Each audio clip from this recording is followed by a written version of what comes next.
محترم ناظرین، گزشتہ گفتگو کے اندر میں نے حضرت ابراہیم علیہ السلام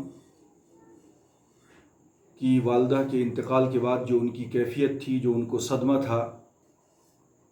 میں نے اس کا ذکر کیا تھا۔ والدہ کے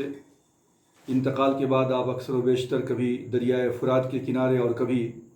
جنگلوں کے اندر اور کبھی پہاڑوں کے اوپر جا کر بیٹھ جایا کرتے تھے، اللہ کے تصور میں کھوئے رہتے، اور ساتھ ساتھ آپ کو یہ بات بھی بہت شاق گزر رہی تھی کہ ان کے والد اور ان کی قوم اور بادشاہ وقت نمرود کس طرح اللہ سبحانہ و تعالیٰ کی توحید سے ہٹ کر وہ بت پرستی کے اندر مبتلا ہے۔ یہ بھی فکر آپ کو دامنگیر رہتی کہ کس طرح ان تمام کو معبودان باطل کی پرستش سے نکال کر خدائے وحدہ لا شریک لہو کی توحید کی طرف لایا جائے۔ گزشتہ میں نے آپ کے سامنے ذکر کیا تھا کہ اسی سوچ اور فکر کے اندر حضرت ابراہیم علیہ السلام ایک دن ایک پہاڑ پہ بیٹھے تھے کہ اچانک ان کو محسوس ہوا کہ پیچھے سے کوئی شخص کھڑا ہے۔ آپ نے جب پلٹ کر دیکھا تو ایک بہت ہی باروق شخصیت کا مالک سفید کپڑے میں ملبوس کھڑا تھا، اور اس نے یہ کہا کہ السلام علیک یا ابراہیم۔ ابراہیم علیہ السلام نے جیسے اس شخص کو دیکھا، وہ شخص کوئی اور نہیں تھا بلکہ اللہ کا بھیجا ہوا فرشتہ تھا، اور اللہ تبارک و تعالیٰ نے حضرت سیدنا ابراہیم علیہ السلام کو منصب نبوت پہ فائز کرنے کے لیے فرشتے کو بھیجا تھا۔ اس وقت حضرت ابراہیم علیہ السلام کے جسم کے اندر ایک کپکپی سی طاری ہو گئی، دیکھنے کی قوت نہ رہی، قوت گویائی گویا کہ سلب ہو گئی۔ حیران و پریشان تھے کہ اچانک اس فرشتے نے کہا کہ او ابراہیم، گھبراؤ مت، ڈرو مت، میں اللہ کا فرشتہ ہوں۔ اللہ تبارک و تعالیٰ نے آپ کو سارے عالم کے اندر اللہ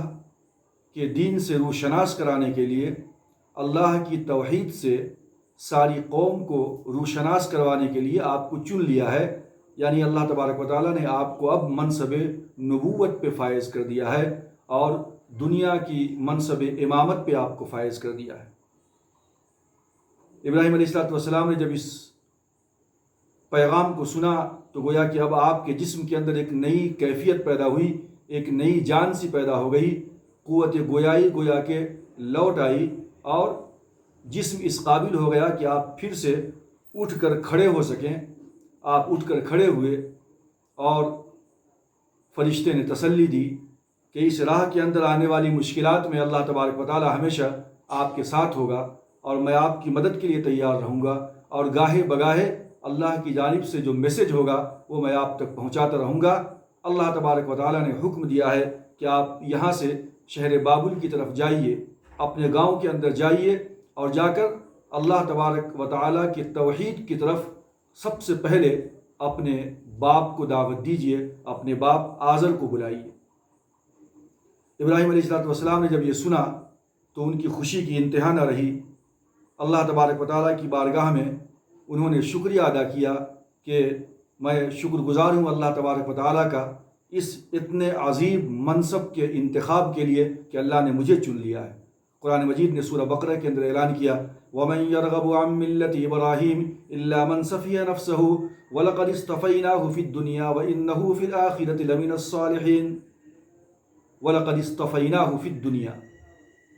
کہ ہم نے ان کو چن لیا ہے دنیا کے اندر۔ فرشتے نے کہا کہ اس روئے زمین کے اوپر ساری کائنات میں صرف آپ کے علاوہ کوئی بھی اللہ کی پرستش کرنے والا نہیں ہے اور اللہ کی وحدانیت کا قائل نہیں۔